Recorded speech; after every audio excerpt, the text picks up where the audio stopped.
Hello dears, അഖില miss ആണ്. അപ്പോൾ നമ്മൾ എല്ലാവരും സദ്യ കഴിക്കാറുണ്ട് അല്ലേ? സദ്യയിൽ ഒരുപാട് വിഭവങ്ങൾ ഉണ്ടാവാറില്ലേ? ആ വിഭവങ്ങളുടെയൊക്കെ പേരുകളൊക്കെ ഒന്ന് കണ്ടുപിടിച്ച് എഴുതി നോക്കിയാലോ? നമുക്ക് നോക്കാം.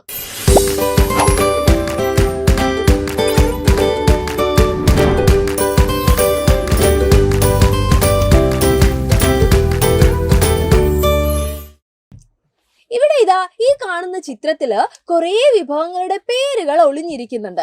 ഓരോന്നായിട്ട് നമുക്ക് കണ്ടുപിടിച്ച് നോക്കാം.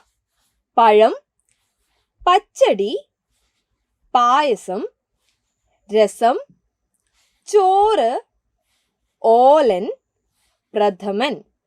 ഒരിക്കൽ കൂടെ നമുക്ക് പറഞ്ഞു നോക്കാം അല്ലേ? പഴം, പച്ചടി, പായസം, രസം, ചോറ്, ഓലൻ, പ്രഥമൻ. അപ്പൊ കൂട്ടുകാർ കുറേ വിഭവങ്ങളെയൊക്കെ പരിചയപ്പെട്ടു അല്ലേ? ഇനി മക്കൾ എന്താ ചെയ്യേണ്ടത് എന്നറിയോ? ഈ വിഭവങ്ങളുടെ എല്ലാം പേരുകൾ ഒരു പേപ്പറിൽ എഴുതി നോക്കണം. എന്നാൽ മാത്രമേ ഈ വാക്കുകളൊക്കെ നമ്മുടെ മനസ്സിലേക്ക് വരുള്ളൂ. അതുപോലെ തന്നെ ഇതിൽ കൂടുതൽ വിഭവങ്ങൾ മക്കൾക്ക് അറിയാമെങ്കിൽ അതും കൂടെ എന്ത് ചെയ്യുക, എഴുതി നോക്കുക. അപ്പൊ ഈ ആക്ടിവിറ്റി മക്കൾക്ക് ഇഷ്ടപ്പെട്ടിട്ടുണ്ടെങ്കിൽ നിങ്ങളുടെ ഫ്രണ്ട്സിനൊക്കെ ഷെയർ ചെയ്ത് കൊടുക്കുക. ഇതേപോലെയുള്ള കൂടുതൽ പ്രവർത്തനങ്ങളുമായിട്ട് നമുക്ക് വീണ്ടും കാണാം. അതുവരെ എല്ലാവർക്കും ബൈ.